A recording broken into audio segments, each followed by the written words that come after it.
Welcome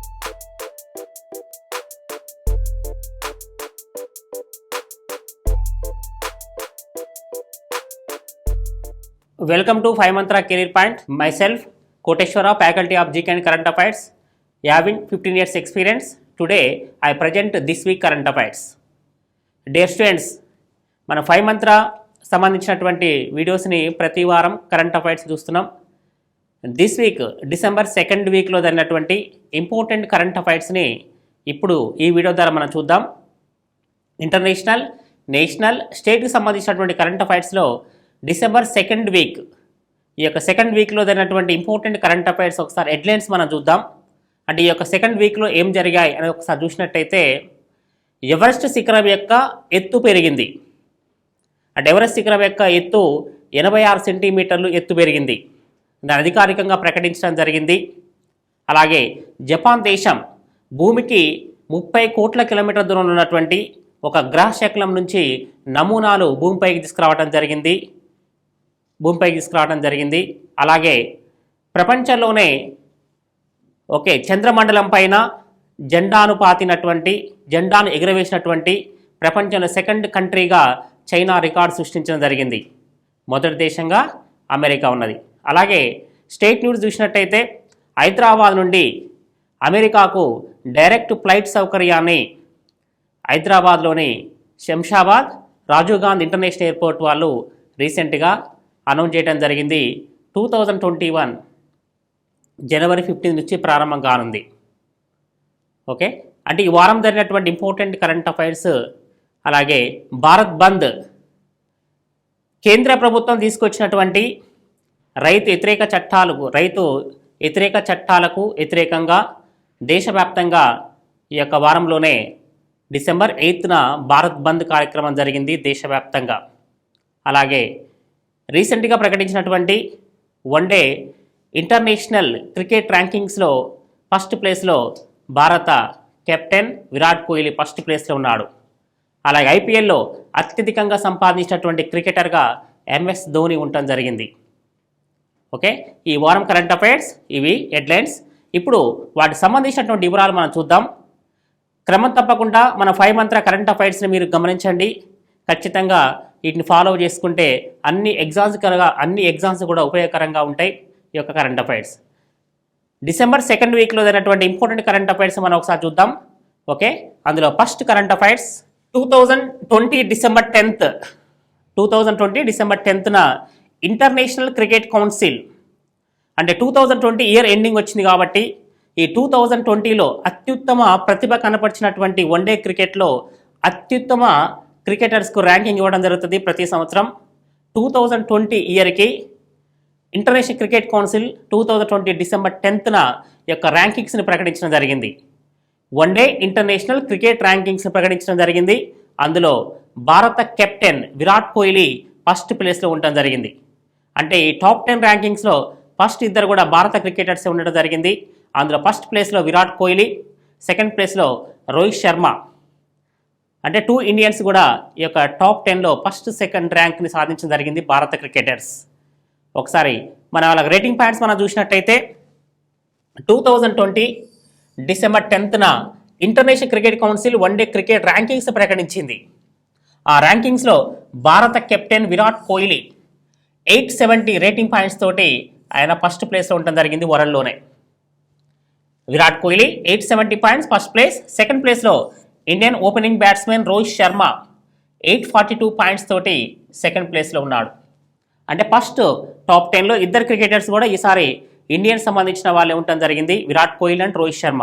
third ప్లేస్లో Pakistan cricketer Babur Azam 837 points తోటి third ప్లేస్లో ఉండటం జరిగింది. అంటే ప్రతి సంవత్సరం వన్డే క్రికెట్లో అత్యుత్తమ ప్రతిభ కనపరిచినటువంటి క్రికెటర్స్కి ఇంటర్నేషనల్ క్రికెట్ కౌన్సిల్ ర్యాంకింగ్స్ ఇవ్వడం జరుగుతుంది. అందులో 2020 డిసెంబర్ 10న ప్రకటించినటువంటి ఇంటర్నేషనల్ వన్డే క్రికెట్ ర్యాంకింగ్స్లో ఫస్ట్ ప్లేస్లో విరాట్ కోహ్లీ, సెకండ్ ప్లేస్లో రోహిత్ శర్మ, థర్డ్ ప్లేస్లో బాబర్ అజామ్ పాకిస్తాన్ ఉండటం జరిగింది. ఓకేనా, ఇది నిన్న డిసెంబర్ 10న ప్రకటించినటువంటి important current affairs. Next current affairs, Indian Premier League IPL. అంటే ఐపీఎల్ 13 సీజన్ కంప్లీట్ అయింది. ఈ 13 సీజన్స్ మనం తీసుకున్నట్టయితే 2007 నుండి 2020 వరకు ఈ 13 సీజన్స్లో ఐపీఎల్ ఆడినటువంటి క్రికెటర్స్ యొక్క మొత్తం ఆదాయాన్ని 2020 డిసెంబర్ 10న ఒక సర్వే ప్రకారం ప్రకటిస్తే అందులో ఐపీఎల్లో అత్యధిక సంపాదన పొందినటువంటి ఫస్ట్ క్రికెటర్గా ఎంఎస్ ధోని ఫస్ట్ ప్లేస్లో ఉండటం జరిగింది. అంటే ఐపీఎల్ చరిత్రలో అత్యధిక ఆదాయం పొందినటువంటి క్రికెటర్ల జాబితాలో ఫస్ట్ ప్లేస్లో ఎంఎస్ ధోని ఉండటం జరిగింది. సెకండ్ ప్లేస్లో రోహిత్ శర్మ, థర్డ్ ప్లేస్లో విరాట్ కోహ్లీ ఉండటం జరిగింది. అంటే ఐపీఎల్ 13 సీజన్స్లో పాల్గొన్నటువంటి క్రికెటర్స్కి సంబంధించి వారు పొందిన ఆదాయాన్ని, అంటే man of the matches awards కాకుండా వాళ్ళు వేలం పాటలో పార్టిసిపేషన్ చేసి వాళ్ళు పొందినటువంటి ఆదాయాన్ని కనుక మనం తీసుకున్నట్టయితే ఈ యొక్క ఐపీఎల్ సీజన్ టోటల్లో కలిపి అత్యధిక ఆదాయం పొందినటువంటి క్రికెటర్గా ఫస్ట్ ప్లేస్లో ఎంఎస్ ధోని ఉండటం జరిగింది. ఎంఎస్ ధోని ఫస్ట్ ప్లేస్లో ఉన్నాడు. ఇతడు ఐపీఎల్ 13 సీజన్స్ కలిపి మొత్తం 137 క్రోర్స్ని సంపాదించడం జరిగింది. సెకండ్ ప్లేస్లో రోహిత్ శర్మ 131 క్రోర్స్ని సంపాదించడం జరిగింది. ఐపీఎల్ చరిత్రలో సెకండ్ ప్లేస్లో ఉన్నాడు. థర్డ్ ప్లేస్లో Virat Kohli 126 crores. MS Dhoni Chennai super Kings ఆడుతున్నాడు. రోహిత్ శర్మ ముంబై ఇండియన్స్కి, విరాట్ కోహ్లీ బెంగళూరు ఛాలెంజర్స్కి ఆడటం జరుగుతుంది. ఓకేనా, ఐపీఎల్ చరిత్రలో అత్యధిక ఆదాయం పొందినటువంటి క్రికెటర్లో ధోని ఫస్ట్ ప్లేస్లో ఉండటం జరిగింది. ఎంఎస్ ధోని గుర్తుంచుకోండి. ఇది 2020 డిసెంబర్ 10న ప్రకటించడం జరిగింది. Okay, next current affairs. December 2nd week, this week important current affairs. New parliament building foundation. ఓకేనా, భారతదేశానికి సంబంధించినటువంటి పార్లమెంటు నూతన భవనానికి శంకుస్థాపన జరిగింది. 2020 డిసెంబర్ 10న Indian prime minister Narendra Modi భారత నూతన పార్లమెంట్ భవనానికి శంకుస్థాపన చేయడం జరిగింది. అలాగే ఈ యొక్క పార్లమెంట్ భవనానికి టోటల్ దాదాపు 971 కోట్ల రూపాయల ఖర్చుతోటి అత్యాధునికమైనటువంటి పద్ధతుల్లో దీన్ని నిర్మించనున్నారు. ఇది 2022లో ప్రారంభం కావటం జరుగుతుంది. ఈ యొక్క నూతన పార్లమెంట్ భవనానికి 2020 డిసెంబర్ 10న Indian prime minister Narendra Modi శంకుస్థాపన చేయడం జరిగింది.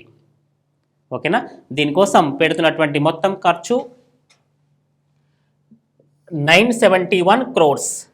ఓపెనింగ్ 2022. ఇది పార్లమెంట్ భవనం యొక్క నమూనా. సేమ్ ఇలాగే నిర్మించనున్నారు.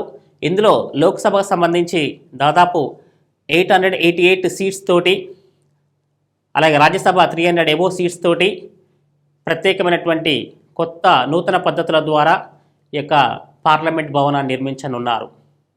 అంటే మనకి ఇప్పుడున్నటువంటి పార్లమెంట్ భవనం 1921లో ప్రారంభమై 1921లో ఫౌండేషన్ అంటే శంకుస్థాపన జరిగి 1927లో లార్డ్ ఇర్విన్ వైస్రాయ్గా ఉన్నప్పుడు దాన్ని ఓపెన్ చేయడం జరిగింది.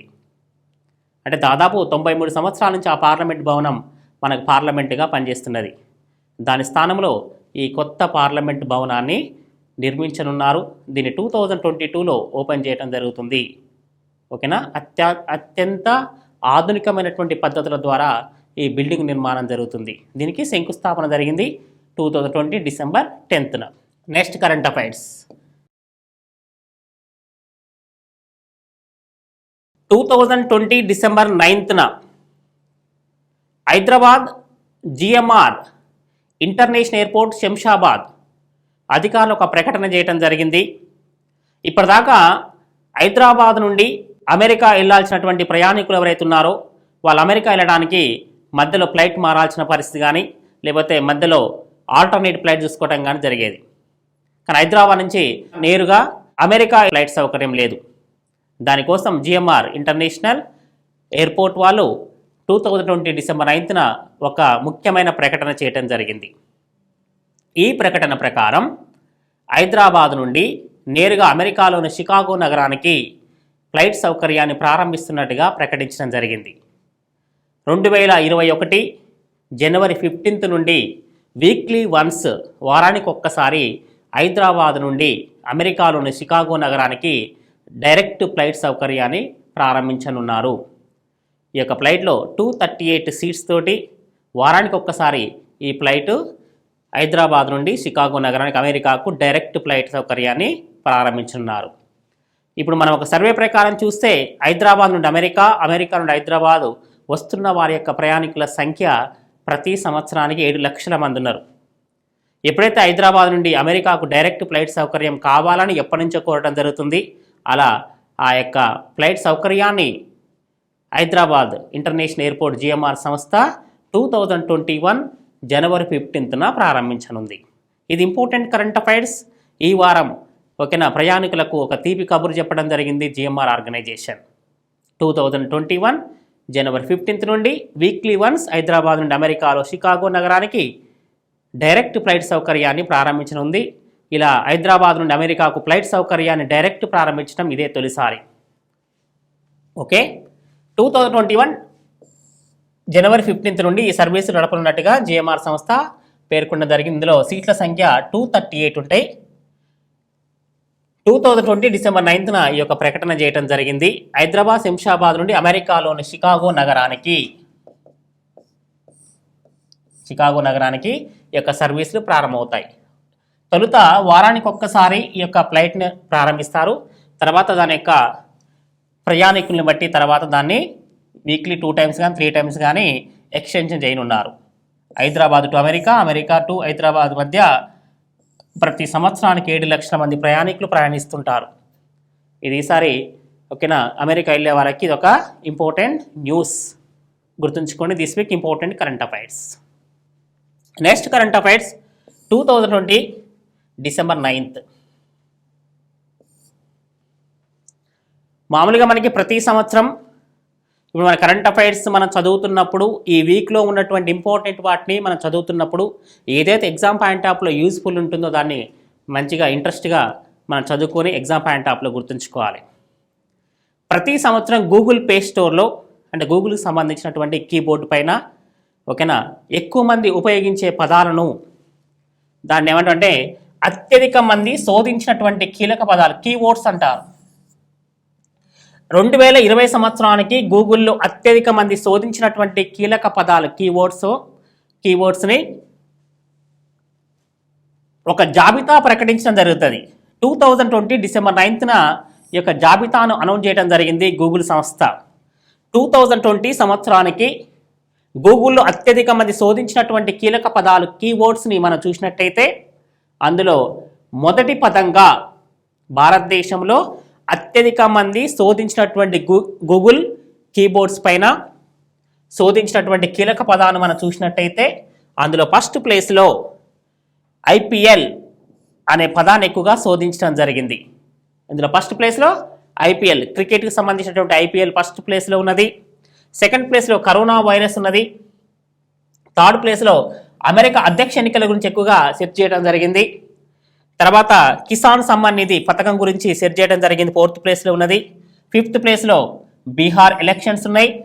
6th ప్లేస్లో Delhi elections and Delhi elections యొక్క రిజల్ట్ గురించి ఎక్కువగా సెర్చ్ చేయడం జరిగింది.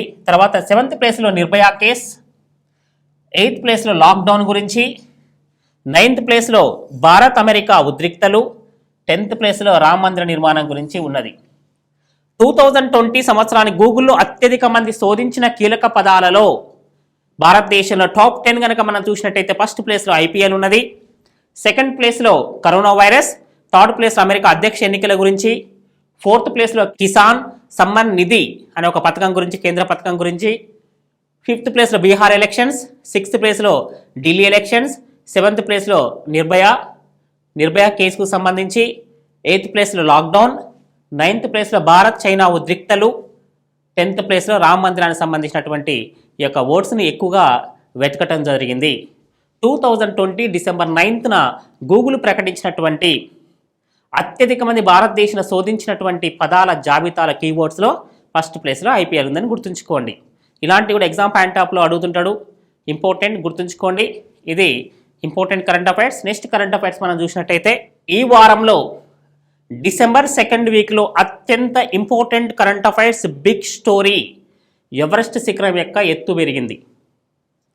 ఇంతమంది మీకు హెడ్లైన్స్ చెప్పేటప్పుడు కూడా చెప్పాను, చాలామందికి డౌట్ ఉంటుంది చదువుకునే వాళ్ళకి, పర్వతాల శిఖరాలు ఎత్తు పెరుగుతాయా అని. అనేక శాస్త్ర పరిశోధన ఫలితంగా భూమి లోపల ఉన్నటువంటి ప్లేట్ల యొక్క సంపీడన బలాల వల్ల ప్రతి 300 సంవత్సరాలకు ఒక్కసారి 1 అడుగు ఎత్తు ఈ యొక్క శిఖరాలు కానీ పర్వతాలు కానీ పెరుగుతాయని చెప్పి శాస్త్రవేత్తలు పరిశోధించారు. వాళ్ళు చెప్పిన వివరాల ప్రకారం ఇప్పుడు మనం చూసినా కూడా ఎవరెస్ట్ శిఖరం ఎత్తు పెరిగింది. ఉన్న ఎత్తుకి అది 86 సెంటీమీటర్ల ఎత్తు పెరిగింది. ఈసారి డిసెంబర్ 2nd వీక్లో ఎనీ కాంపిటేటివ్ ఎగ్జామ్ ఇండియా లెవెల్లో ఏ ఎగ్జామ్ రాసినా కూడా ముఖ్యమైనటువంటి బిగ్ స్టోరీ ఎవరెస్ట్ శిఖరంకి సంబంధించి. అంటే ఇప్పుడు మనకు చాలామంది యూట్యూబ్లో కరెంట్ అఫైర్స్ చాలా చూస్తుంటాం, కానీ ఇక్కడ కరెంట్ అఫైర్స్ చెప్పేటప్పుడు ఉన్నటువంటి కరెంట్ అఫైర్స్తో పాటుగా దానికి సంబంధించినటువంటి పూర్వ పరిజ్ఞానాన్ని కూడా చెప్పగలగాలి. అంటే ఆ యొక్క సబ్జెక్ట్ పైన పూర్తి నాలెడ్జ్ ఉన్నప్పుడు మాత్రమే మనకి కాంపిటేటివ్ ఎగ్జామ్ పరంగా ఆ నాలెడ్జ్ అనేది యూజ్ అవుతుంది. ఉట్టినే ఉన్నదాన్ని చెప్పడం కాకుండా దానికి సంబంధించినటువంటి పూర్తి వివరాలు కూడా మనం చదవగలగాలి. ఒక్కసారి ఎవరెస్ట్ శిఖరం గురించి ఒకసారి మనం చూసినట్టయితే 2015లో నేపాల్లో భూకంపం వచ్చింది. ఆ భూకంపం వచ్చినప్పుడు ఆ భూకంప తాకిడికి ఈ యొక్క ఎవరెస్ట్ శిఖరం యొక్క ఎత్తులో మార్పులు జరిగి ఉండవచ్చు అని చెప్పి నేపాల్ గవర్నమెంట్ భావించింది. దాని తదనంతరం నేపాల్ గవర్నమెంట్ చైనా యొక్క సహకారంతో ఈ 2 దేశాలు కలిసి ఒక సంవత్సరం నుండి నేపాల్ శిఖరం యొక్క ఎత్తుని కొలవటం జరుగుతుంది. ఇంతకుముందు కొలిసినప్పుడు ఉపయోగించిన పద్ధతులు వేరు. ఇప్పుడు అత్యాధునికమైన పద్ధతుల ద్వారా GPS సర్వీస్ను ఉపయోగించి ఉపగ్రహాల సహాయంతో ఈ యొక్క ఎత్తును కొలవటం జరిగింది. నేపాల్, చైనా దేశాలు ఒక సంవత్సరం పాటు కష్టపడి ఎవరెస్ట్ శిఖరం యొక్క ఎత్తుని కొలిసిన తర్వాత ఈ యొక్క ఎత్తును అఫీషియల్గా అనౌన్స్ చేయడం జరిగింది. 2020 డిసెంబర్ 8th డేట్ గుర్తుంచుకోండి, అఫీషియల్గా ప్రకటించడం జరిగింది. అలా ఎవరెస్ట్ శిఖరం యొక్క ఎత్తు పెరిగింది. 86 సెంటీమీటర్లు.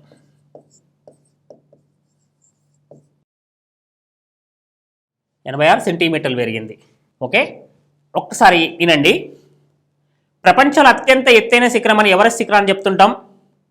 ఒక్కసారి మనకి ఈ యొక్క కరెంట్ అఫైర్స్లో బిగ్ స్టోరీ చెప్తున్నాం కాబట్టి ఈ ఎవరెస్ట్ శిఖరానికి ఆ పేరు ఎలా వచ్చింది, అది ఏ దేశంలో ఉన్నది, ఎవరెస్ట్ శిఖరానికి ఆ పేరు పెట్టక ముందు పేరేంటి, దాని ఎత్తు ఫస్ట్ గొలిసిన వాళ్ళు ఎవరు, ఈ ఎత్తుని ఇప్పటివరకు ఎన్ని దేశాలు గొలిసినాయి, ఇప్పుడు చెప్పినటువంటి ఈ యొక్క ఎత్తుని దేన్ని బేస్ చేసుకుని చెప్పడం జరిగింది, అసలు భూమిపైన ఉన్నటువంటి ఎత్తైనటువంటి శిఖరాలను కానీ పర్వతాలను కానీ ఎలా కొలుస్తారు అనే ఒక ఇంపార్టెంట్ విషయాలకు సంబంధించినటువంటి వివరాలను మనము ఇప్పుడు ఒకసారి చూద్దాం.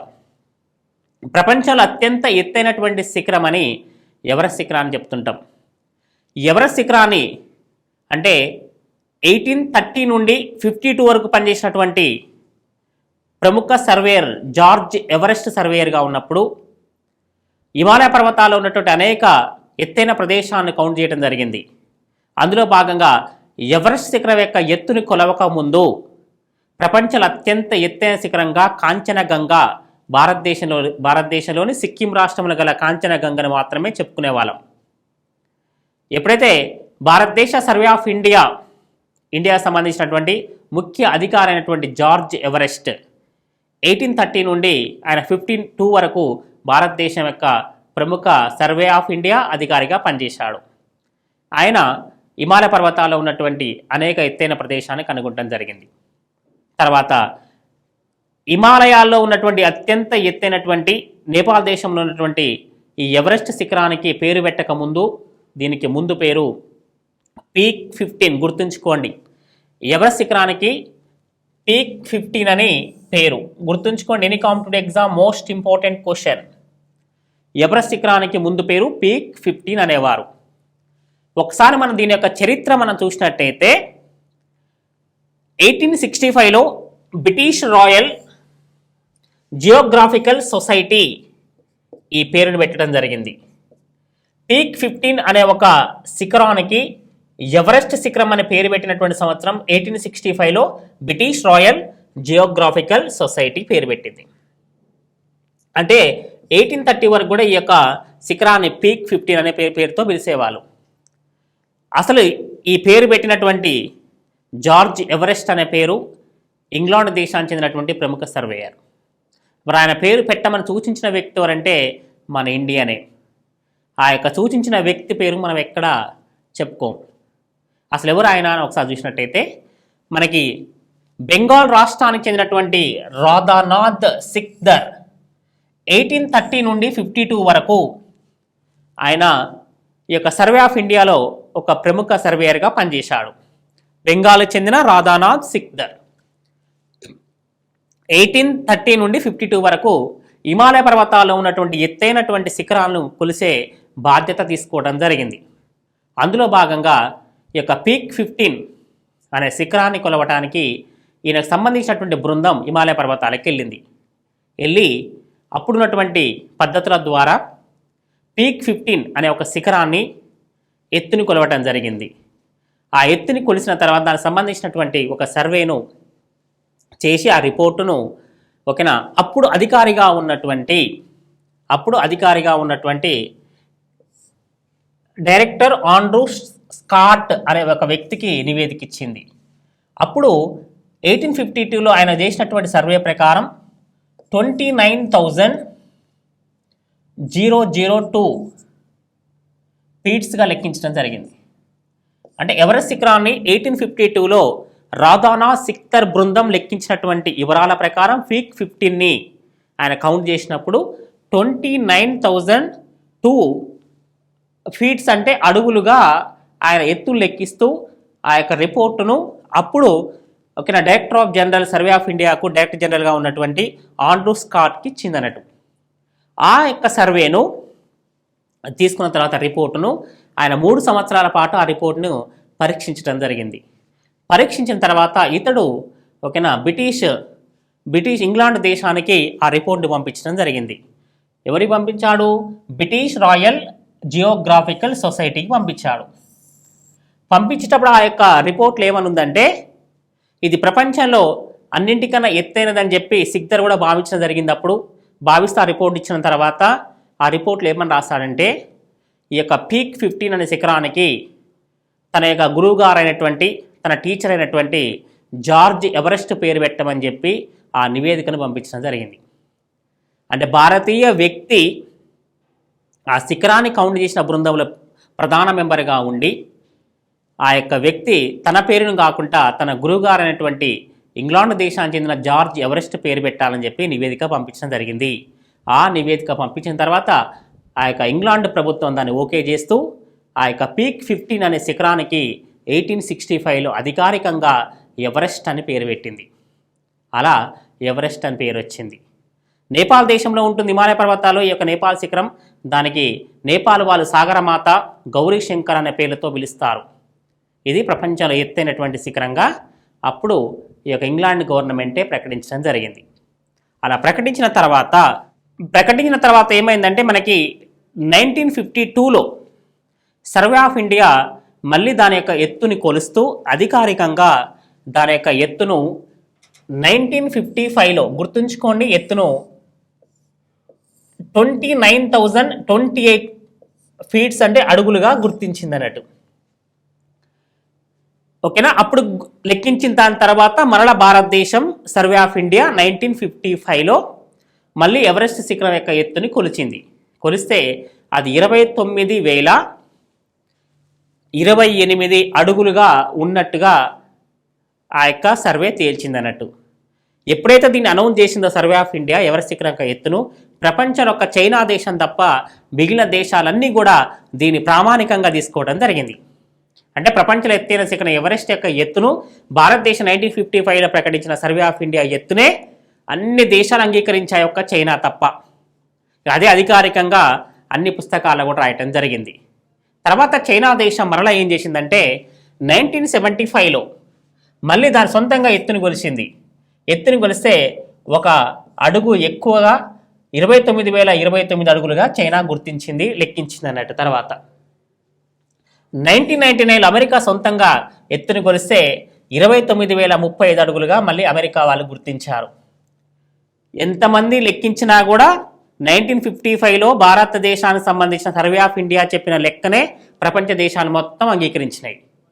దాన్ని బేస్ చేసుకుని మనం చూసినప్పుడు ఇప్పుడు 2020 డిసెంబర్ 8న ప్రకటించినటువంటి యొక్క ఎత్తుని బేస్ చేసుకున్నప్పుడు భారతదేశ సర్వే ఆఫ్ ఇండియా ప్రకటించిన ఎత్తు కన్నా 86 సెంటీమీటర్ల ఎత్తు పెరిగినట్టుగా మనం గుర్తుంచుకోవాలి. 8,848 మీటర్ల 86 సెంటీమీటర్లుగా 2020 డిసెంబర్ 8న చైనా నేపాల్ చేసినటువంటి సర్వే ప్రకారం దాన్ని ప్రకటించడం జరిగింది. మరి ఇప్పుడు చాలామంది చదువుకుంటున్నటువంటి కాంపిటీషన్ల పరంగా చదివేటప్పుడు ఒక పూర్తి నాలెడ్జ్ ఉండాలంటే మరి భూమిపైన ఇప్పుడు మనం చూస్తే ప్రపంచం మొత్తం సమతలంగా లేదు. మన భారతదేశాన్ని తీసుకుందాం, భూభాగం అంతా సమతలంగా లేదు. ఒక్కడ ఎత్తైన ప్రదేశాలు ఉన్నాయి, ఒక్కడ లోతైన ప్రదేశాలు ఉన్నాయి, ఎగుడు దిగుడుగా ఉన్నాయి. మరి ఎత్తులు ఎలా కొలుస్తారు అని చాలామంది డౌట్ ఉన్నప్పుడు మనం మామూలుగా ఎత్తు కొలిచేటప్పుడు ఏం చేస్తారంటే సముద్ర మట్టాన్ని, వాటర్ బేస్ ఉంటుంది కదా, సీ లైన్, ఆ సముద్ర మట్టాన్ని బేస్ చేసుకొని భూమిపైన ఎత్తైన లోతైన ప్రదేశాలు కొలుస్తుంటారు. మరి నేపాల్ దేశంలోని ఎవరెస్ట్ శిఖరాన్ని ఈ యొక్క రీసెంట్గా కొలిసినటువంటి చైనా నేపాల్ దేన్ని బేస్ చేసుకుని అంటే నేపాల్లో సముద్రం లేదు కాబట్టి భారతదేశంలో ఉన్న బంగాళాఖాతాన్ని బేస్ చేసుకొని చైనా దేశంలో ఉన్నటువంటి పసుపు సముద్రాన్ని ఎల్లో సీని బేస్ చేసుకొని ఈ యొక్క ఎవరెస్ట్ శిఖరాన్ని ఎత్తును కొలవటం జరిగింది. దీనికి అత్యాధునికమైన ఉపగ్రహ వ్యవస్థ కలిగిన జీపీఎస్ను ఉపయోగించి 1 సంవత్సరం పాటు కష్టపడి ఎత్తుని కొలవటం జరిగింది. అలా కొలిసినప్పుడు ఈ యొక్క ఎత్తు 86 సెంటీమీటర్లు పెరిగినట్టుగా గుర్తుంచుకోవాలి. ఓకే, ఇప్పుడు ఎవరెస్ట్ శిఖరం సముద్ర మట్టాన్ని బేస్ చేసుకొని చూస్తే ఎత్తైనది, కానీ సముద్ర మట్టాన్ని బేస్ చేయకుండా భూమిని అంటే ఒక ప్లేట్ ఉంటుంది కదా బేస్, ఆ బేస్ని తీసుకొని లెక్కించినప్పుడు ప్రపంచంలో అత్యంత ఎత్తైన శిఖరం ఎవరెస్ట్ కాదు. ఒక సముద్ర మట్టాన్ని బేస్ చేసుకున్నప్పుడు మాత్రమే ఎవరెస్ట్ శిఖరం ఎత్తైనది. సముద్ర మట్టం లేకుండా బేస్ను బట్టి లెక్కించినప్పుడు ప్రపంచంలో ఎత్తైన శిఖరం హవాయి దేశంలో ఉన్నది. దాన్ని ఏమంటారంటే మౌనా కీ అంటారు. గుర్తుంచుకోండి, సముద్ర మట్టాన్ని బేస్ చేసుకొని కొలిచినప్పుడు మాత్రమే ఎవరెస్ట్ శిఖరం ఎత్తైనది. సముద్ర మట్టాన్ని బేస్ చేసుకోకుండా కొలిచినప్పుడు సముద్ర మట్టం కన్నా కింది నుంచి ఎత్తుగా ఉన్నటువంటి మౌనా కీ హవాయి దేశంలోని ఆ పర్వతం దాదాపు 10,210 మీటర్ల ఎత్తుతో ప్రపంచంలో ఎత్తైనదిగా ఉన్నది. గుర్తుంచుకోండి, ఓకేనా. ఎవరెస్ట్ శిఖరం ప్రపంచంలో తొలిసారిగా 1953లో దీన్ని అధిరోహించడం జరిగింది. 1953లో అధిరోహించడం జరిగింది. టెన్సింగ్ నార్కే అనే ఒక వ్యక్తి ఇండియన్, తర్వాత ఎడ్మండ్ హిల్లరీ న్యూజిలాండ్ దేశానికి చెందిన వాళ్ళు ఈ యొక్క ఎవరెస్ట్ శిఖరాన్ని ఫస్ట్ అధిరోహించడం జరిగింది 1953లో. ఎవరెస్ట్ శిఖరాన్ని అధిరోహించిన తొలి మహిళగా జంకో తాబి జపాన్, ఎవరెస్ట్ శిఖరాన్ని అధిరోహించిన తొలి భారతీయ మహిళగా బచేంద్రి పాల్ రికార్డు సృష్టించడం జరిగింది. అంటే ఇప్పటివరకు ప్రపంచంలో ఎంతోమంది వికలాంగులు ఎక్కుతున్నారు, హ్యాండిక్యాప్స్, బ్లైండ్ వాళ్ళు ఎక్కుతున్నారు, ఓకేనా, ఏజ్ ఎక్కున్న వాళ్ళు ఎక్కుతున్నారు, చిన్నపిల్లలు ఎక్కుతున్నారు. వీళ్ళంతా కూడా ఈ యొక్క రికార్డు కోసం అని చెప్పి ఎవరెస్ట్ శిఖరాన్ని ఎక్కుతున్నారు. అంటే ప్రపంచంలో అత్యంత భూమిని బేస్ చేసుకొని భూమిపైన అత్యంత ఎత్తైనటువంటిది ఈ యొక్క ఎవరెస్ట్ శిఖరం. ఆ ఎవరెస్ట్ శిఖరం యొక్క ఎత్తు పెరిగిందని గుర్తుంచుకోండి. దీన్ని అఫీషియల్గా 2020 డిసెంబర్ 8న అనౌన్స్ చేయడం జరిగింది. చైనా నేపాల్ సంయుక్తంగా దీన్ని కొలవటం జరిగింది. కొలిచినప్పుడు ఉన్నటువంటి ఎత్తు 1955లో భారతదేశం ప్రకటించిన ఎత్తుతో పోల్చుకున్నప్పుడు 86 సెంటీమీటర్ల ఎత్తు దీనికి పెరిగింది. దీనికి 1865లో జార్జ్ ఎవరెస్ట్ అని పేరు పెట్టడం జరిగింది. ఈ పేరు పెట్టకముందు దీనికి పీక్ 15 అని పేరు. ఎవరెస్ట్ శిఖరం యొక్క ఎత్తును మొదట సర్వే చేసినటువంటి సర్వే ఆఫ్ ఇండియా అధికారి రాధానాథ్ సిక్దర్, బెంగాల్ చెందినటువంటి వ్యక్తి. ఓకేనా, అంటే ఎవరెస్ట్ శిఖరం అనేది పేరు ఒక వ్యక్తికి సంబంధించిందని గుర్తుంచుకోవాలి. ఇది నేపాల్ దేశంలో ఉంటుంది, హిమాలయ పర్వతాల్లో. దీన్ని నేపాల్ వాళ్ళు సాగరమాత, గౌరీ శంకర అంటారు. ఓకేనా, ఇది గుర్తుంచుకోండి, ఎవరెస్ట్ శిఖరం యొక్క ఎత్తు పెరిగింది అని. ఓకేనా, ఇది important current affairs. Next current affairs this week important science and technology big story. అంటే మనకి ఏ వీక్లో అయితే ఇంపార్టెంట్ కరెంట్ అఫైర్స్ ఉన్నాయో వాటి బిగ్ స్టోరీగా చదవాలి. ఇప్పుడు మనం చెప్పుకున్న big story science and technology సంబంధించి any competitive exam most important అన్నట్టు. అంటే మీరు చదువుతున్నప్పుడు ఆ యొక్క వీడియో చూస్తూ ఇంపార్టెంట్ పాయింట్స్ నోట్స్ రాసుకోండి, చాలా యూస్ఫుల్గా ఉంటుంది. ఉట్టిగా చూడకుండా దాన్ని చూసేటప్పుడు నోట్స్ రాసుకోవడం మంచిది అన్నట్టు. ఎందుకంటే మనం ఇప్పుడు నేషనల్ ఎగ్జామ్, స్టేట్ ఎగ్జామ్ ఎన్నో చూస్తున్నాం. అందులో ఏ ఎగ్జామ్లో ఎలాంటి క్వశ్చన్స్ వస్తే మనకు తెలవాలి. ఓకేనా, మేము అదే ఫీల్డ్లో ఒక 15 ఇయర్స్ నుంచి ఓన్లీ కాంపిటీషన్ ఫీల్డ్లో ఉన్నాం కాబట్టి ఎగ్జామ్ పాయింట్ ఆఫ్లో ఎలాంటి క్వశ్చన్స్ కరెంట్ అఫైర్స్ వస్తాయో మాకు కొంచెం ఐడియా ఉంటుంది కాబట్టి దాన్ని బట్టి ఎగ్జామ్ పాయింట్ ఆఫ్లోనే ఓన్లీ కరెంట్ అఫైర్స్ వీడియో తయారు చేయడం జరిగింది.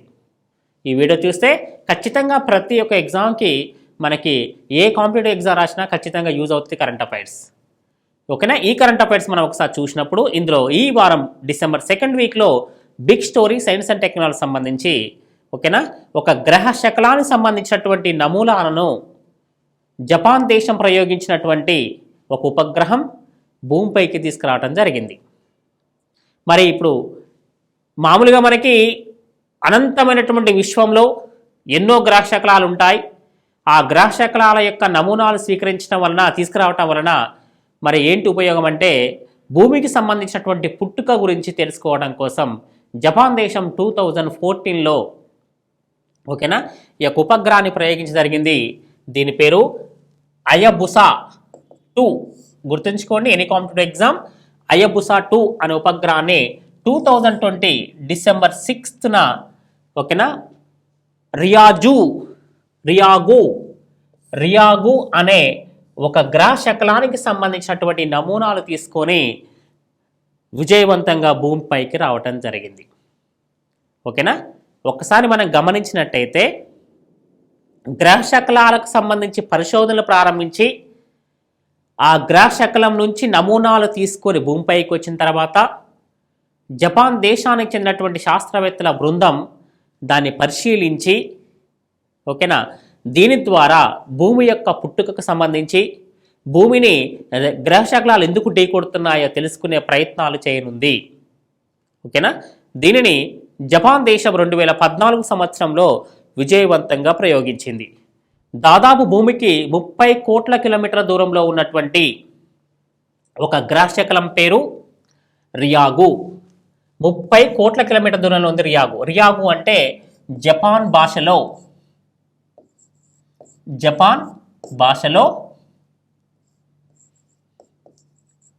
డ్రాగన్ ప్యాలెస్ అని పేరు. డ్రాగన్ ప్యాలెస్ అని పేరు అంటే వాళ్ళు పేరు పెట్టారన్నట్టు. ఆ యొక్క గ్రహ శకలానికి జపాన్ వాళ్ళు పేరు పెట్టారు. ఆ పేరు పెట్టి ఆ యొక్క గ్రహ శకలం యొక్క నమూనాలు తీసుకురావడం కోసం ఈ యొక్క ఉపగ్రహాన్ని ప్రయోగించారు. ఆ ఉపగ్రహం పేరు అయబుసా 2.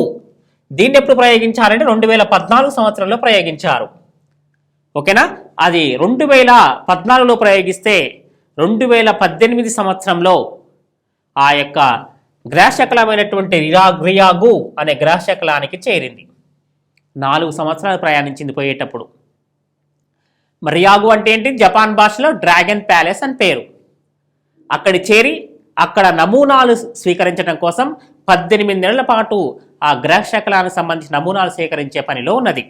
అంటే అక్కడ 18 నెలలు పరిశోధన జరిపి ఆ యొక్క ఉపరితలం నుండి నమూనాలు తీసుకొని అక్కడి నుంచి బయలుదేరి అనంతమైనటువంటి విశ్వంలో 1 సంవత్సరం పాటు ప్రయాణించింది. పోయేటప్పుడు 4 సంవత్సరాలు వెళ్ళింది, వచ్చేటప్పుడు సంవత్సరం పాటు ప్రయాణించి ఆ యొక్క ఉపగ్రహం భూమిపైకి రావటం జరిగింది. కరెక్ట్గా భూమి యొక్క కక్షలో 2 లక్షల కిలోమీటర్ల ఎత్తులో నుంచి ఈ నమూనాలతో కూడినటువంటి క్యాప్యూల్ను ఓకేనా భూమిపైకి విడిచిపెట్టింది. ఇది ఉత్తర ఆస్ట్రేలియా దేశంలో ఓకేనా భూమిపైన అంటే జనసంచారం లేని ప్రదేశం చోట కింద పడింది. ఆ పడిన సమాచారాన్ని జపాన్ దేశం యొక్క శాస్త్రవేత్తలకు అందించింది. అలా 70 మంది శాస్త్రవేత్తల బృందం వెళ్ళి సురక్షితంగా ఈ యొక్క క్యాప్యూల్ని సేకరించడం జరిగింది. అర్థమైంది కదా? అంటే ఇప్పుడు మనకి గ్రహాలపైన ఉపగ్రహాలపైన కాకుండా గ్రహ శకలాలపైన కూడా ఈ యొక్క జపాన్ దేశం పరిశోధన చేసింది అని గుర్తుంచుకోవాలి. ఆ యొక్క గ్రహ శకలం పేరు ఓకేనా అంటే మనకి ఇప్పుడు వాళ్ళు పెట్టుకున్న పేరు అంటే జపాన్ భాషలో ఏమంటాం? డ్రాగన్ ప్యాలెస్ అంటున్నాం. దానికే రియాగు అని పేరు పెట్టారు వాళ్ళు. ఓకేనా? 2014లో అయబుసా 2 అనే ఉపగ్రహాన్ని ప్రయోగించి 2018లో ఆ యొక్క గ్రహ శకలానికి చేరి అక్కడి నుంచి నమూనాలు తీసుకొని అక్కడ 18 నెలల పాటు ఉండి ఉపరితలం నుండి నమూనాలు స్వీకరించి ఓకేనా 1 సంవత్సరం పాటు ప్రయాణించి భూమికి 2 లక్షల కిలోమీటర్ల ఎత్తులో ఉండగానే ఆ గ్రహ శకలాల నమూనాలతో కూడినటువంటి క్యాప్యూల్ను ఆస్ట్రేలియాలోని యుమేలా అనే ప్రదేశంలో ఉమేలా అనే ప్రదేశంలో భూమికి ఓకేనా భూమిపైకి విడిచిపెట్టడం జరిగింది. దాన్ని దాదాపు 70 మంది శాస్త్రవేత్తల బృందం దాన్ని విజయవంతంగా ఓకేనా పాల్గొని దాన్ని సేకరించడం జరిగింది. ఓకేనా. ఇది కాకుండా మనకి ఇంపార్టెన్స్ దీనికి సంబంధించి ఒకసారి చూసినట్టయితే అయబుసా 2 ద్వారా ఉల్కలు భూమిని ఢీకొట్టకుండా నిరోధించే విధానాలపైన జపాన్ శాస్త్రవేత్తలు పరిశోధించనున్నారు. ఈ పరిశోధన చేసేటప్పుడు నాసా శాస్త్రవేత్తల యొక్క సహకారాన్ని కూడా ఈ జపాన్ శాస్త్రవేత్తలు తీసుకోనున్నారు. అలాగే ఈ గ్రహ శకలాలు ఖగోళ సౌర కుటుంబంలో అత్యంత పురాతనమైనటువంటి ఖగోళ వస్తువులు. మామూలుగా మనకు తెలుసు కదా, అంగార గ్రహానికి బృహస్పతి ఓకేనా బృహస్పతి జూపిటర్ గ్రహానికి మధ్యలో కొన్ని ముఖ్యమైన గ్రహ శకలాలు ఉంటాయి. అంటే గ్రహకాల పరికల్పన సిద్ధాంతం ప్రకారం చాంబర్లిన్ అండ్ మౌల్టన్ పరిశోధన చేసి చెప్పినటువంటి వివరాల ప్రకారం గ్రహాలు ఏర్పడేటప్పుడే ఈ 2 గ్రహాల మధ్య గ్రహ శకలాలు కూడా ఏర్పడ్డాయని చెప్పి వాళ్ళు చెప్పడం జరిగింది. ఆ గ్రహ శకలాలు కూడా తిరుగుతున్న చిన్న చిన్న ముక్కలుగా పడి ఉన్న ఖగోళ వస్తువులు అంటారు వాటిని. ఆ గ్రహ శకలాల్లో ఒకటి ఈ యొక్క రియాగు గ్రహ శకలం. ఆ గ్రహ శకలం నుండి నమూనాలు తీసుకొని ఓకేనా భూమిపైకి రావడం జరిగింది. మరి దీన్ని పరిశోధించడం కోసం దీన్ని పరిశోధించేటప్పుడు జపాన్ శాస్త్రవేత్తలు నాసా శాస్త్రవేత్తల యొక్క సహకారాన్ని కూడా తీసుకొని ఉన్నారు. మరి ఏంటి పరిశోధన చేయటం వల్ల ఉపయోగం ఏంటంటే గ్రహ శకలాలు భూమిని ఢీకొట్టకుండా, అలాగే ఓకేనా భూమి యొక్క పుట్టుక గురించి, అంతేకాకుండా ఓకేనా అంటే సౌర కుటుంబంలో అత్యంత పురాతన ఖగోళ వస్తువులు అంటారు ఈ యొక్క గ్రహ శకలాలను.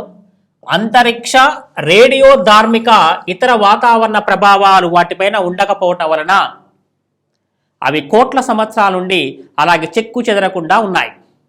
ఓకేనా ఈ గ్రహ శకలాలు వాటిపైన పరిశోధన ద్వారా భూమి ఆవిర్భావానికి సంబంధించినటువంటి అనేక వివరాలు తెలుసుకోవడం కోసం జపాన్ దేశం ఓకేనా ఈ యొక్క ప్రయోగాలను చేయడం జరిగింది. వాళ్ళు తీసుకొచ్చినటువంటి క్యాప్సిల్స్లో ఉన్నటువంటి ఈ యొక్క నమూనాలలో 40% రానున్న తరాల్లో పరిశోధన కోసం వాటిని సేవ్ చేయనుంది. ఓకేనా, ఇది ఇంపార్టెన్స్. ఓకేనా, అయబుసా 2 ఉపగ్రహం 2014లో ప్రయోగించబడి 18లో రియాగు అనే ఒక గ్రహ శకలానికి చేరి అక్కడ 18 నెలల పాటు ఓకేనా ఖగోళ నమూనాలను స్వీకరించి, అంటే ఆ యొక్క గ్రహ శకల నమూనాలు స్వీకరించి 1 సంవత్సరం పాటు విశ్వంలో ప్రయాణించి భూమిపైకి రావటం జరిగింది. దాన్ని జపాన్ శాస్త్రవేత్తలు విజయవంతంగా సేకరించడం జరిగింది. ఓకేనా, ఇది ఈ డిసెంబర్ 2nd వీక్లో ఉన్నటువంటి important current affairs. Science and technology సంబంధించి ఎనీ కాంపిటేటివ్ ఎగ్జామ్ మోస్ట్ ఇంపార్టెంట్గా గుర్తుంచుకోండి ఈ యొక్క importance. Okay, next current affairs మనం చూద్దాం.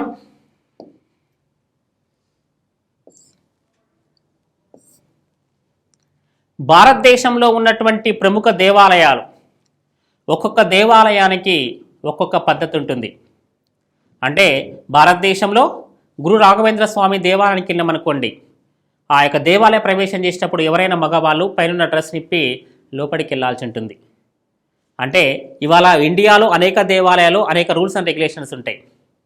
వాళ్ళు తిరుపతి వెళ్ళామనుకోండి, హిందూ మతం కాకుండా ఏరే మతాల వాళ్ళు కనుక తిరుపతి దేవాలయానికి వెళ్తే అక్కడ ఓకేనా హిందూ మతానికి సంబంధించినటువంటి రూల్స్ అండ్ రెగ్యులేషన్ పాటిస్తానని చెప్పి అక్కడ రికార్డు పుస్తకంలో సంతకం చేయాల్సి ఉంటుంది.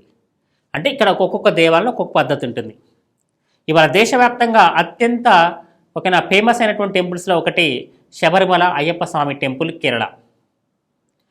ఓకేనా, దక్షిణ భారతదేశమే కాకుండా ఉత్తర భారతదేశంలో అనేక మంది ఈ యొక్క శబరిమల అయ్యప్ప స్వామి దర్శనం కోసం వెళ్తుంటారు. అంటే ఇప్పుడు కరోనా సమస్య ఉంది కాబట్టి ఇప్పుడు వెళ్ళేవారి సంఖ్య తక్కువగా ఉండొచ్చు, కానీ ప్రతి సంవత్సరం కూడా దాదాపు 1 కోటి మంది భక్తులు అయ్యప్ప స్వామి దర్శనానికి వెళ్తుంటారు కేరళలో. అంటే ఇవాళ కేరళ రాష్ట్రానికి సంబంధించినటువంటి అయ్యప్ప స్వామి దేవాలయానికి వెళ్ళే భక్తులకు ట్రావెన్కోర్ అంటే కేరళను పరిపాలించిన రాజవంశానికి సంబంధించిన దేవాలయాలను ట్రావెన్కోర్ అంటారు. ఆ ట్రావెన్కోర్ కేరళ రాష్ట్ర ప్రభుత్వం కొన్ని రూల్స్ అండ్ రెగ్యులేషన్స్ని ప్రకటించడం జరిగింది. ఓకేనా, అదే ఇంపార్టెన్స్. 2020 డిసెంబర్ 5న ఆ రూల్స్ అండ్ రెగ్యులేషన్స్ని ఈ యొక్క దేవాలయం బోర్డు ప్రకటించడం జరిగింది. ఏమని చెప్పింది అంటే, అయ్యప్ప స్వామి దర్శనానికి వచ్చే ఏ భక్తుడైనా ఓకేనా 24 గంటలకు ముందు ఓకేనా కరోనా టెస్ట్ చేయించుకొని నెగిటివ్ అని తేలితేనే బస్సుల ద్వారా కానీ వెహికల్స్ ద్వారా కానీ ట్రైన్ ద్వారా కానీ ఒక దేవాలయానికి రావాలి. వచ్చిన తర్వాత ఆ దేవాలయ ప్రవేశం చేసినప్పుడు నెగిటివ్ ఉన్నటువంటి కరోనా నిర్ధారణ పరీక్ష చూపించాల్సి ఉంటుందని చెప్పి ప్రకటించింది. ఒకవేళ కరోనా నిర్ధారణ పరీక్ష లేకుంటే అనుమతించబోమని కూడా ప్రకటించింది. ఒకవేళ కరోనా నిర్ధారణ పరీక్ష లేకుండా కనుక అక్కడికి వస్తే అక్కడే దాదాపు ఆ యొక్క దేవాలయం బోర్డు తరపున 625 రూపాయలు చెల్లిస్తే అక్కడే కరోనా టెస్ట్ చేసిన తర్వాత నెగిటివ్ అని తేలితేనే దేవాలయ ప్రవేశం ఉంటుందని చెప్పి ఆ దేవాలయ బోర్డు ప్రకటించింది. అంటే శబరిమల వెళ్ళే భక్తులు ఈసారి ఖచ్చితంగా కరోనా టెస్ట్ చేయించుకొని ఆ యొక్క పత్రం పట్టుకొని పోతేనే అయ్యప్ప స్వామి దర్శనానికి అనుమతిస్తారని ప్రకటించింది. అంటే కరోనా ఎఫెక్ట్ వల్ల ఇంతకుముందు ఏం చేశారంటే రోజుకి 1000 మందికే దర్శనానికి అనుమతి ఇచ్చారు. కొన్ని రూల్స్ అండ్ రెగ్యులేషన్స్ చేంజ్ చేస్తూ ఇప్పుడు ప్రతిరోజు 2000 మందికి దర్శనం కోసం అవకాశం కల్పిస్తూ శని ఆదివారాలు 3000 మంది భక్తులను 3000 మంది భక్తులకు అనుమతిస్తున్నట్టుగా దేవాలయం బోర్డు ప్రకటించింది. అంటే దేవాలయంకి వెళ్ళే భక్తులకు ప్రతిరోజు 2000 మంది, శని ఆదివారాలు 3000 మంది భక్తులు అనుమతిస్తున్నట్టుగా ప్రకటించింది. అలాగే అక్కడ పంబా నది ఉంటుంది, ఆ నదిలో స్నానాలు చేయకుండా నిషేధం విధించింది. అక్కడ జల్లుదారులు పడే విధంగా స్నానఘట్టాన్ని కూడా ఏర్పాటు చేయడం జరిగింది. అంటే ఇవాళ కరోనా సమస్యతోటి శబరిమల వెళ్ళే భక్తులకు కరోనా టెస్ట్ తప్పనిసరి అని చెప్పి ఆ యొక్క దేవాలయం బోర్డు ప్రకటించిందని గుర్తుంచుకోండి. ఓకేనా? ఇది important current affairs this week, important second week December. Next current affairs December second week big story important. ఓకేనా? చంద్రమండలం పైన జెండాను ఎగరవేసినటువంటి ప్రపంచంలో 2వ దేశంగా చైనా దేశం రికార్డు సృష్టించడం జరిగింది. అమెరికా తర్వాత చంద్రమండలం పైన జెండాను ఎగరేసినటువంటి 2వ దేశంగా చైనా దేశం రికార్డు సృష్టించడం జరిగింది. చైనా దేశానికి చెందినటువంటి షాంఘై 5 అనే ఉపగ్రహం ఆ యొక్క చంద్రమండలం పైన జెండాను ఎగురవేయటం జరిగింది. అంతేకాకుండా చంద్రమండలంపై నుంచి మట్టిని భూమిపైకి తీసుకొస్తున్నటువంటి 3వ దేశంగా కూడా రికార్డు సృష్టించింది. దాదాపు 44 సంవత్సరాల తర్వాత చంద్రమండలం నుండి మట్టిని భూమిపైకి తీసుకొస్తున్నటువంటి 3వ దేశంగా చైనా రికార్డు సృష్టించింది. అంతకుముందు అమెరికా, రష్యా దేశాలు చంద్రమండలం నుండి మట్టిని తీసుకురావడం జరిగింది భూమిపైకి. చివరిసారిగా 1976లో రష్యా దేశానికి చెందినటువంటి లూనా 24 అనే ఉపగ్రహం చివరిసారిగా చంద్రుని యొక్క మట్టిని భూమిపైకి తీసుకొచ్చింది.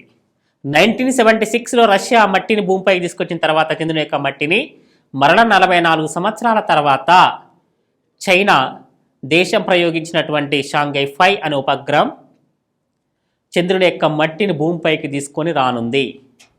అలాగే చంద్రుని యొక్క మట్టిని సేకరించింది, ఆల్రెడీ సేకరించి తిరుగు ప్రయాణమైంది భూమిపైకి. అంటే చంద్రమండలం మీద జెండాను ఎగరేసినటువంటి ప్రపంచ 2వ దేశం, చంద్రుని యొక్క మట్టిని పరిశోధన నిమిత్తం భూమిపైకి తీసుకొచ్చినటువంటి 3వ దేశంగా చైనా రికార్డు సృష్టించింది. అంటే రష్యా దేశం మట్టి నమూనాలు కిందికి తీసుకురాలే. 1969లో అమెరికా తొలిసారిగా చంద్రమండలం యొక్క మట్టి నమూనాలు భూమిపైకి తీసుకొచ్చింది. దానికి ఆల్మా కైట్ అని పేరు. తర్వాత ఇప్పుడు రష్యా తీసుకొచ్చింది సెకండ్ టైం 1976లో, థర్డ్ టైం చైనా తీసుకొస్తున్నది. కానీ రష్యా వాళ్ళు జెండా ఎగరేయలే, అమెరికా వాళ్ళు జెండా ఎగరేశారు 1969లో. ఇప్పుడు చైనా దేశం జెండా ఎగరేసింది చంద్రమండలం పైన. ఈసారి డిసెంబర్ సెకండ్ వీక్లో important current affairs science and technology Shanghai 5 China యొక్క ఉపగ్రహం. ఒకసారి నేను చూసినట్టయితే 2020 డిసెంబర్ 1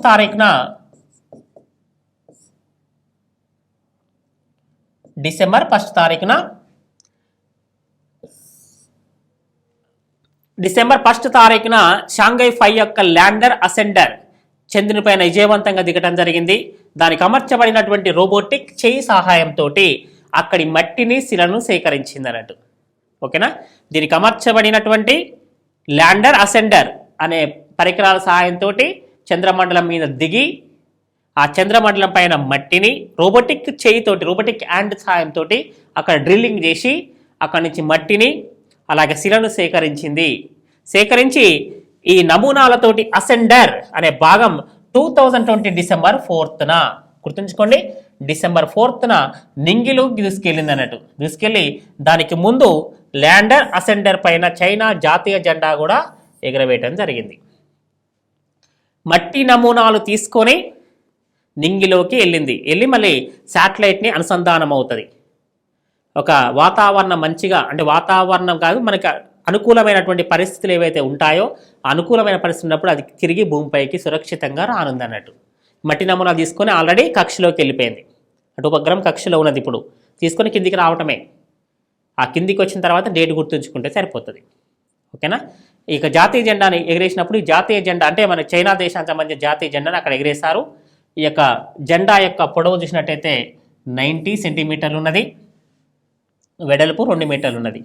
1969 తర్వాత అమెరికా తర్వాత అప్పుడు మానవ సహిత యాత్ర ద్వారా అమెరికా తొలిసారిగా జెండాను ఎగరేసింది. ఓకేనా? ఇప్పుడు మానవ సహిత యాత్రను చేపట్టినప్పుడు మానవులతో సహా ఎన్నటువంటి అపోలో 11 రాకెట్ ద్వారా Neel Armstrong, Edwin Aldrin, Collins అనే వ్యక్తులు వెళ్ళినప్పుడు అక్కడ జెండాను ఎగరేశారు 1969లో.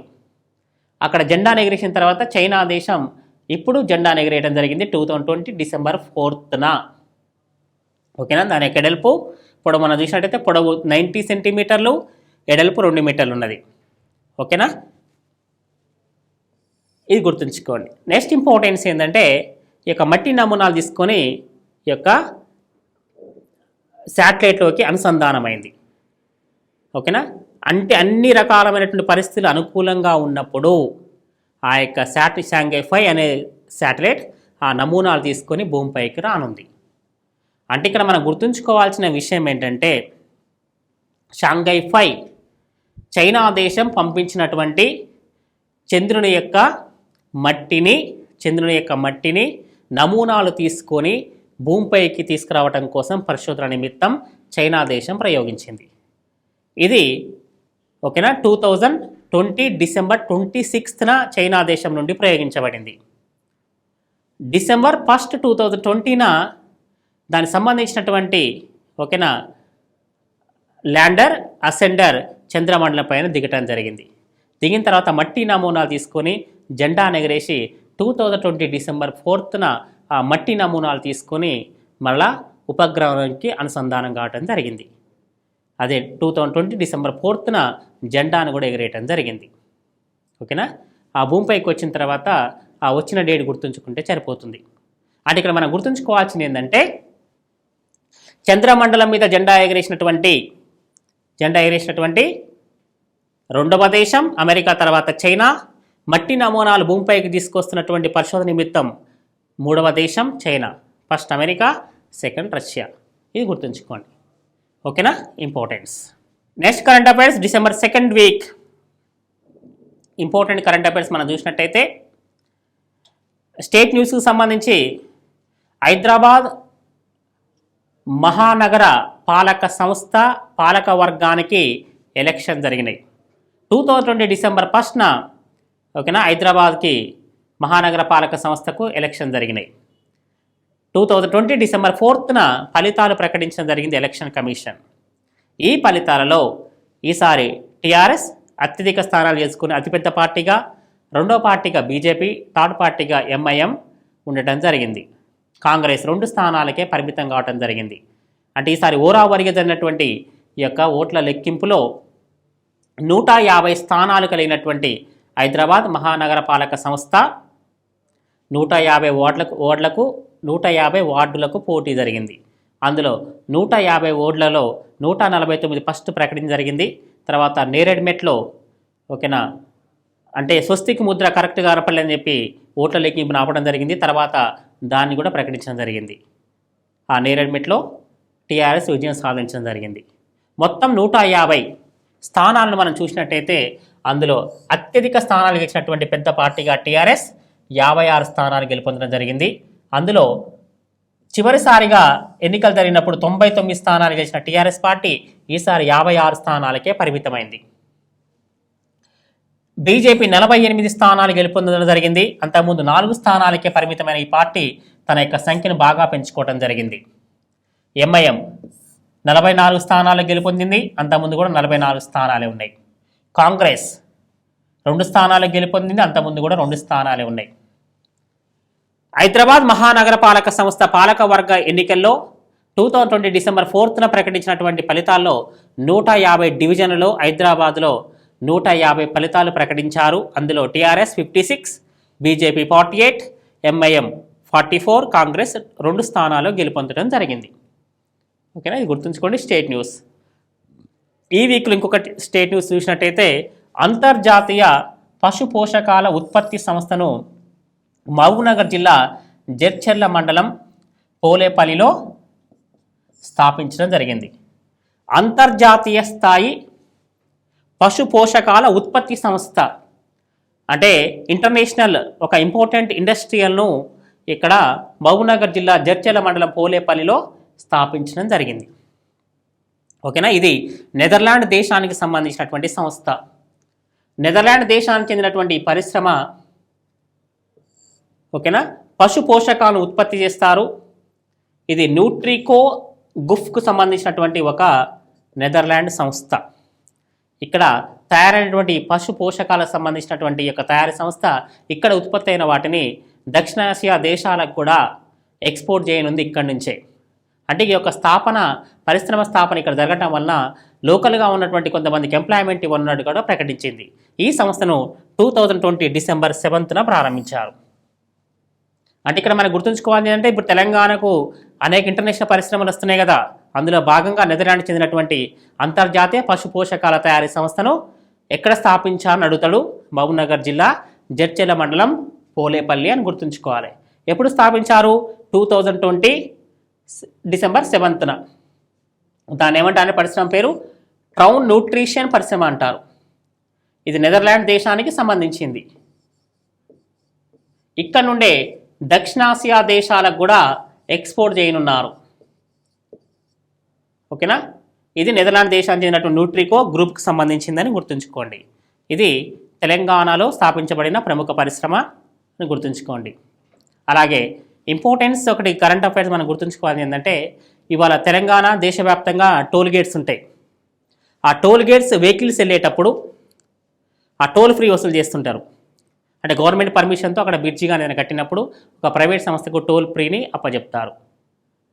2021 జనవరి 1 నుండి టోల్ గేట్ దాటి వెళ్ళే వాహనాలు ఏవైతున్నాయో ఆ వాహనాలకు ఓకేనా పాస్ ట్యాగ్ ద్వారా చెల్లింపులు చేయాలని చెప్పి కేంద్ర ప్రభుత్వం నిర్ణయించడం జరిగింది. అంటే నగదు చెల్లింపులు కాకుండా పాస్ ట్యాగ్ ద్వారా ఆన్లైన్ చెల్లింపులు చేయాలని చెప్పేసి కేంద్ర ప్రభుత్వం నిర్ణయించింది. అందరూ గుర్తుంచుకోండి. 2021 జనవరి 1 నుండి ఏ టోల్ గేట్ నుండి వెళ్ళినా నగదు చెల్లింపులకు బదులు ఫాస్టాగ్ ద్వారా చెల్లింపులు చేయాలని చెప్పి కేంద్ర ప్రభుత్వం ప్రకటించింది. నగదు చెల్లింపులు చేసే వాహనాలకు అనుమతి లేదని కూడా ప్రకటించడం జరిగింది. అలాగే దేశవ్యాప్తంగా కేంద్ర ప్రభుత్వం తీసుకొచ్చినటువంటి రైతు వ్యతిరేక చట్టాలకు అంటే రైతు చట్టాలకు వ్యతిరేకంగా ఇవాళ దేశవ్యాప్తంగా 2020 డిసెంబర్ 8న భారత్ బంద్ దేశవ్యాప్తంగా జరగడం జరిగింది. ఓకేనా, ఇది ఈ డిసెంబర్ 2nd వీక్లో జరిగినటువంటి ఇంపార్టెంట్ కరెంట్ అఫైర్స్. ఖచ్చితంగా 5 మంత్రాలకు సంబంధించినటువంటి వీక్లీ రౌండప్ ఏదైతే వీడియోస్ ఉన్నాయో ఖచ్చితంగా ఫాలో కండి. ప్రతి ఒక్క ఆ వీడియోను ఫాలో అవుతూ ఒక నోట్స్ ప్రిపేర్ చేసుకోండి. ఖచ్చితంగా ఏ ఎగ్జామ్ రాసినా కూడా కాంపిటేటివ్ పరంగా అన్ని రకాల క్వశ్చన్స్ మనం కవర్ చేయొచ్చు. Okay, thank you watching my video. Please subscribe 5 Mantra career point.